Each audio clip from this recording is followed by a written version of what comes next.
નૈઋત્યનું ચોમાસું આવે એ પહેલા ગુજરાતની અંદર પ્રી મોન્સૂન એક્ટિવિટીના વરસાદો જોવા મળે તેવી શક્યતાઓ છે અને ખાસ કરીને મે મહિનાના છેલ્લા અઠવાડિયામાં એટલે કે 22-23 મે થી લઈ અને 1 જૂન સુધી ગુજરાતના અલગ અલગ વિસ્તારોની અંદર 2 થી લઈને 4 ઇંચ અને અમુક વિસ્તારની અંદર 4 ઇંચ કરતા પણ વધારે વરસાદ પડે તેવી સંભાવનાઓ દેખાઈ રહી છે.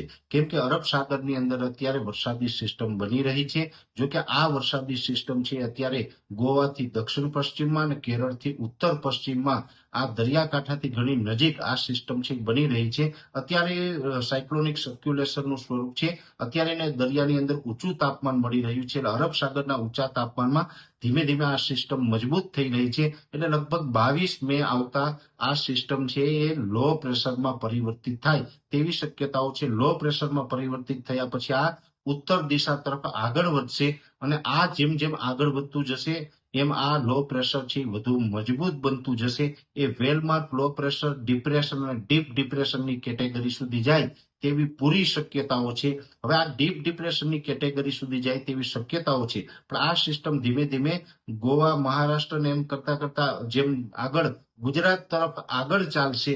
જો થોડી પણ આ સિસ્ટમ છે એ ઉત્તર પશ્ચિમ દિશા તરફ મૂવમેન્ટ કરે તો આ સિસ્ટમને કારણે સાયક્લોન બને તેવી પણ શક્યતાઓ છે.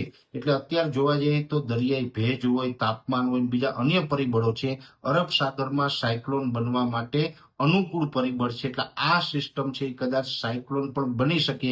પણ જો આ સિસ્ટમ છે એ સતત ઉત્તર અને ઉત્તર પૂર્વ દિશા તરફ આગળ ચાલશે તો અરબી સમુદ્રમાં એને પૂરો સ્પેસ ન મળે, ઊંચું તાપમાન ન મળે તો કદાચ એ સાયક્લોન ન બને.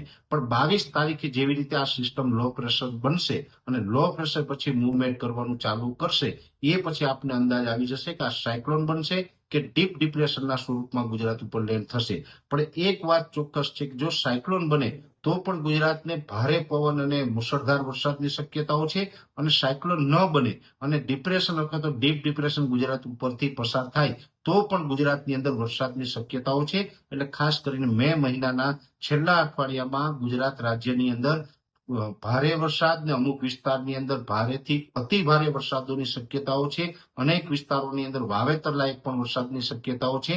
એટલે એ માટે આપણે સાવચેત રહેવું, સાવધાન રહેવું. અને જો આ સિસ્ટમ છે એ ઉત્તર પશ્ચિમ દિશા તરફ મૂવમેન્ટ કરશે અને સાયક્લોન બનશે તો પણ અમારા તરફથી સૌપ્રથમ આની માહિતી આપવામાં આવશે. પણ ખાસ કરીને અત્યારે સૌરાષ્ટ્રના દરિયાઈ કાંઠાના તમામ જિલ્લાઓ, મધ્ય ગુજરાતના ભાગો અને દક્ષિણ ગુજરાતના ભાગોની અંદર મે મહિનાના છેલ્લા અઠવાડિયામાં ભારે વરસાદ પડવાની સંભાવનાઓ છે, જેની દરેક મિત્રોએ નોંધ લેવી.